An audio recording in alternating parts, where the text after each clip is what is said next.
Terima kasih untuk Anda yang masih bergabung bersama kami dalam Berita Bali hari ini. Untuk Anda yang baru bergabung, kembali kami sajikan 3 berita utama Berita Bali hari ini.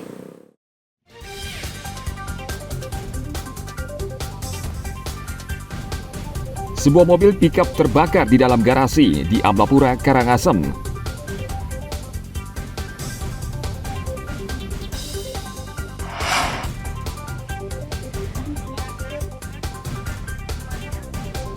Jelang Hari Raya Galungan, penjual penjor banyak diburu pembeli.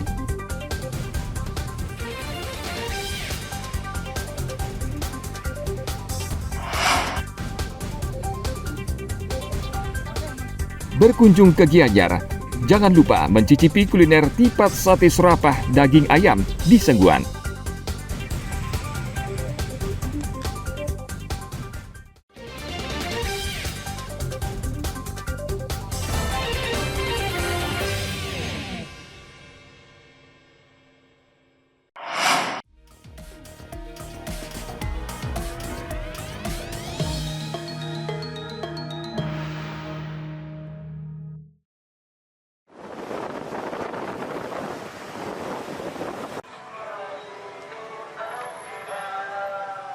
KPU Gianyar tur keliling ke berbagai wilayah di Kabupaten Gianyar untuk menyosialisasikan pilkada ke masyarakat untuk mengajak pemilih pemula agar menggunakan hak pilihnya dalam pilkada 27 November mendatang.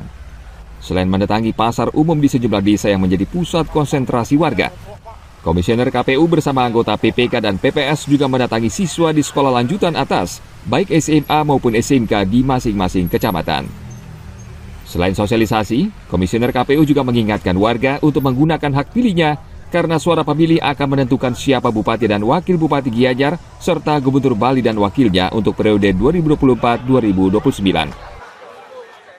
Untuk memaksimalkan persebaran informasi kepada masyarakat, jadi melalui jalan-jalan yang kita lintasi lewat rute-rute touring ini, kita harapkan nanti akan tersebar informasi secara lebih luas kepada masyarakat, sehingga lebih banyak masyarakat yang terpapar informasi mengenai pilkada tahun 2024. Di sini kita akan memberikan sosialisasi kepada pemilih pemula, yaitu siswa-siswi kelas 12 SMA Negeri 1, 2, 3, Negeri 1 dan 2 Sukawati, kemudian SMK Negeri 1, 2, 3 Sukawati, dan juga ada SMK Negeri atau SMK Sila Chandra dan SMK Werdi Sila Kumara.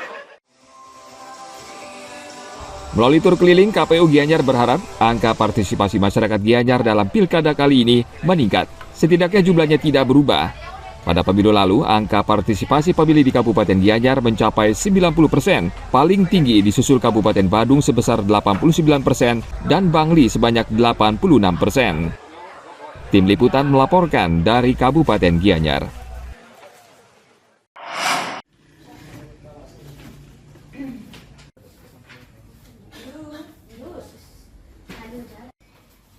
KPU Kabupaten Karangasem saat ini masih melakukan verifikasi berkas administrasi yang diajukan para bakal calon kepala daerah Karangasem saat mendaftar ke KPU beberapa waktu lalu.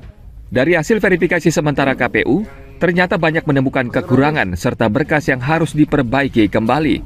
Di antaranya laporan pajak yang semestinya selama 5 tahun terakhir, namun yang dilampirkan para calon hanya laporan pajak tahun terakhir, serta ijazah para pasangan calon yang belum dilegalisir. Ketua KPU Karangasem I Putu Dharma Budiasa mengatakan, hasil verifikasi sudah disampaikan ke masing-masing pasangan calon untuk diperbaiki, dan setelah itu verifikasi akan mulai dari awal. Di pertama itu memang ada masih beberapa dokumen yang belum benar, tapi sudah dilengkapi cuma belum benar seperti itu. Sehingga di dalam proses pengembalian kemarin kita kembalikan ke pasangan calon itu agar dilengkapi dan seperti itu biar sesuai dengan persyaratan yang kita betul ada di PKPU. Nah, setelah kemarin di dalam proses penyampaian perbaikan administrasi, semua yang kemarin belum lengkap itu sudah dilengkapi semua.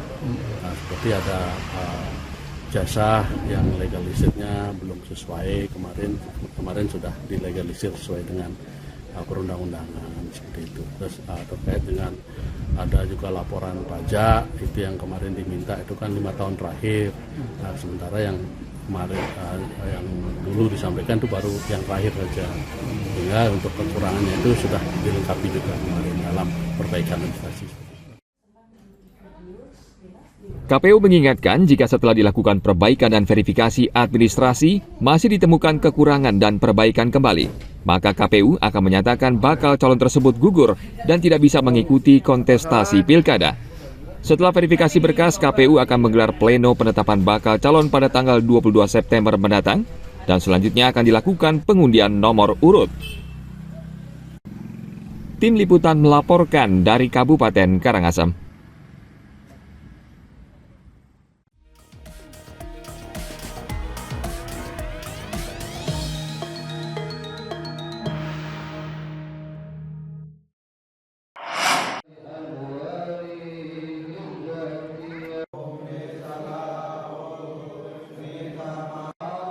Berbagai tradisi digelar oleh warga Muslim di Kabupaten Karangasem untuk merayakan peringatan Maulid Nabi Muhammad yang jatuh pada 12 Rabiul Awal, seperti warga di kampung Muslim Sindu Punia, Karangasem.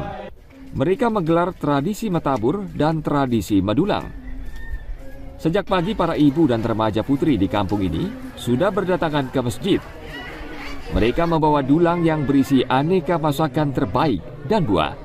Setiap perayaan Maulid Nabi di kampung yang sejuk di kaki bukit ini, para ibu-ibu kerap memasak cakep, yakni salah satu masakan tradisional khas yang hanya dimasak pada hari-hari besar, salah satunya saat perayaan Maulid Nabi. Para orang tua yang memiliki bayi berusia 1 hingga 6 bulan juga memanfaatkan kesempatan ini dengan mengikuti tradisi gurisang atau tradisi memotong rambut bayi. Mereka membawa air bunga dan kembang rampai berisi uang logam dan uang kertas. Lalu mereka secara bergiliran memotong rambut bayi mereka. Setelah itu acara dilanjutkan dengan tradisi metabur, di mana orang tua bayi menaburkan uang pecahan 500 hingga 50 ribu rupiah ke halaman masjid. Uang tersebut kemudian diperebutkan warga yang sudah menunggu di halaman masjid. Acara tradisi megibung atau gibung sagi memang sudah ditradisikan dari zaman dahulu. Selanjutnya dalam tradisi metabur atau dalam hal ini yaitu potong rambut, sehabis potong rambut ada acara metabur, itu fungsinya adalah untuk pada saat membersihkan sedikit tidaknya harta daripada sang yang memotong rambut tersebut. Ngurisang adalah tradisi yang diwariskan secara turun-temurun. Biasanya sebelum upacara akikah, seorang bayi harus dipotong rambutnya. Sedangkan metabur merupakan ungkapan kebahagiaan orang tua atas kelahiran bayi yang mereka tunggu-tunggu. Rangkaian perayaan peringatan Maulid Nabi Sallallahu Alaihi Wasallam lalu ditutup dengan tradisi megibung, di mana hidangan yang dibawa para ibu kemudian dihidangkan untuk disantap bersama-sama. Tim Liputan melaporkan dari Kabupaten Karangasem.